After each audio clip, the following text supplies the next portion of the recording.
ಒಂದು ಮಲ್ಲಿಗಹಳ್ಳಿ ಎಂಬ ಊರು. ಆ ಊರಿನಲ್ಲಿ ಅಜ್ಜಿ ಸಾಕಿದ ಹುಂಜ. ಒಂದು ಊರಿನಲ್ಲಿ ವಯಸ್ಸಾದ ಅಜ್ಜಿಯೊಬ್ಬಳು ವಾಸ ಇದ್ದಳು. ಇಬ್ಬರು ಹೆಣ್ಣು ಮಕ್ಕಳು ಇದ್ದರು. ಅವರನ್ನು ಕೆಲಸಕ್ಕೆ ಇಟ್ಟುಕೊಂಡಿದ್ದಳು. ಪ್ರತಿದಿನ ಬೆಳಗ್ಗೆ ಆ ಹುಂಜ ಸರಿಯಾಗಿ 5 ಗಂಟೆಗೆ ಜೋರಾಗಿ ಕೂಗುತ್ತಿತ್ತು. ಆಗ ಅಜ್ಜಿ ಎದ್ದು ಇಬ್ಬರು ಮಕ್ಕಳನ್ನು ಎಬ್ಬಿಸಿ ಕೆಲಸ ಮಾಡುವಂತೆ ಹೇಳುತ್ತಿದ್ದಳು. ಅಯ್ಯೋ ಅಯ್ಯೋ, ಎದ್ದಳ್ರ ಮೇಲೆ, ಸೂರ್ಯನ ಎತ್ತಿ ಮೇಲೆ ಬಂದ್ರು, ಇನ್ನೂ ಮಲ್ಗಿದಿರಲೇ, ಎದ್ದು ಕೆಲಸ ಮಾಡಿ, ಎದ್ದಳ್ರ ಮೇಲೆ, ಎದ್ದಳ್ರೆ. ಕೆಲಸ ಸ್ಟಾರ್ಟ್ ಮಾಡಿದ್ಯಾ? ಅಜ್ಜಿ ಕಾಡ್ತಿಂದ ಬೇಗ ಎದ್ದು ಕೆಲಸ ಮಾಡೋಂಗಾಯ್ತಲೆ. ಏನೇ ಮಾಡೋದು? ಈ ಹುಂಜದಿಂದ ಕೆಲಸ ಮಾಡೋಂಗಾಗಿರೋದು ಈ ಹುಂಜನಿಂದಾನೆ. 5 ಗಂಟೆಗೆ ಎದ್ದು ಬಿಡುತ್ತೆ, ಮಾಡೋಕ್ಕೆ ಕೆಲಸ ಇರಲ್ಲ, ಕೂಗ್ಬಿಡುತ್ತೆ.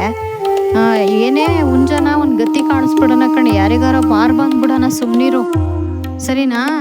ನಡೆದು ಸಾಕಾಗಿ ನಂತರ ಸುಬ್ಬಯ್ಯನ ಹತ್ತಿರ ಬರುತ್ತಿದ್ದಾರೆ. ನಡೆದು ಸಾಕಾಯ್ತಲ್ಲೇ, ಎಷ್ಟು ಅಂತ ನಡೆಯೋದೆ, ಈ ಕೋಳಿ ತಲೆ ಮೇಲೆ ಇಟ್ಕೊಂಡು ಭಾರ ಬೇರೆ.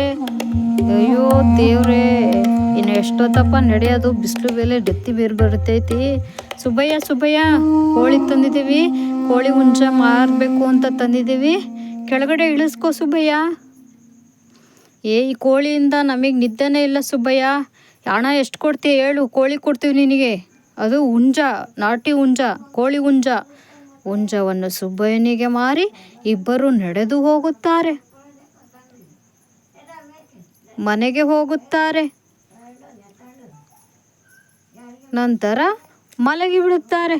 ಅಜ್ಜಿ ಅಯ್ಯೋ ಅಯ್ಯೋ ಅಯ್ಯೋ, ಎದ್ದಳ್ರೆ ಮೇಲೆ, 4 ಗಂಟೆ ಆಯಿತು, ಇನ್ನು ಮಲಗೆ ಇದ್ದಿರಲ್ಲ, ಕೆಲಸ ಶುರು ಹಚ್ಕೊಳ್ರಿ. ಅಯ್ಯೋ ಏನೇ ಇದು, ಕೋಳಿ ಮಾರು ಬಂದ್ರು ನಮಗೆ 4 ಗಂಟೆಗೆ ಎಬ್ಬರಿಸ್ಬಿಡ್ತಲೆ.